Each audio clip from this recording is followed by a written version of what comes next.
તંદૂરી પનીર ટીકા ફ્રેન્કી બનાવવા માટે આપણે પહેલાં મેરિનેટ બનાવી લઈશું. મેરિનેટ બનાવવા માટે એક બાઉલમાં દહીં, શેકેલો 2 ચમચી ચણાનો લોટ નાખીશું. સાથે આપણે મરી પાવડર, આમચૂર પાવડર, ગરમ મસાલા પાવડર, ધાણાજીરું પાવડર, લાલ મરચું પાવડર અને લસણ નાખીશું.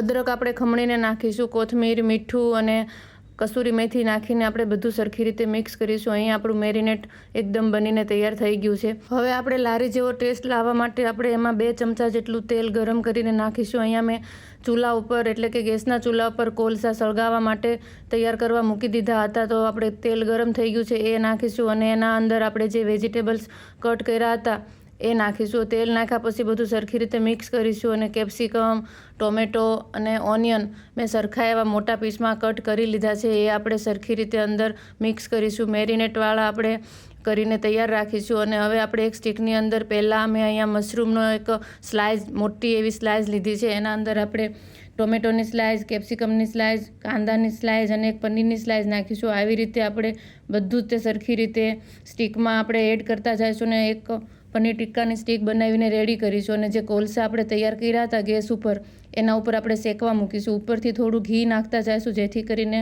આપણો તંદૂરી ટેસ્ટ પનીર ટિક્કામાં આવી જાય. આવી રીતે આપણે કોલસા ઉપર શેકીશું તો તમને જે રેસ્ટોરન્ટમાં કે જે માર્કેટમાં લારી ઉપર ફ્રેન્કી મળે છે એનો તે ટેસ્ટ આવશે. હવે આપણે ઘઉંની રોટલી ઉપર થોડું પતલું સમારેલું સલાડ નાખીશું અને એમાં જે આપણે તંદૂરી પનીર ટિક્કા બનાવીને તૈયાર કર્યા હતા એનું આપણે ચપ્પુથી તે સ્લાઇસ કરીને નાખીશું.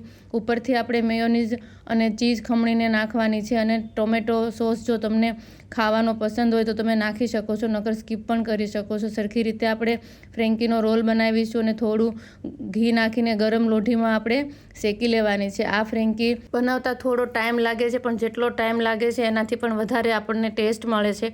તો તમે આ લારી જેવો ટેસ્ટ ઘરે બનાવવા માટે આવી રીતે જો ફ્રેન્કી બનાવશો તો નાના મોટા બધાને આ ફ્રેન્કી ખૂબ જ ભાવે છે. બચ્ચાઓની તો આ ફેવરિટ ફ્રેન્કી છે.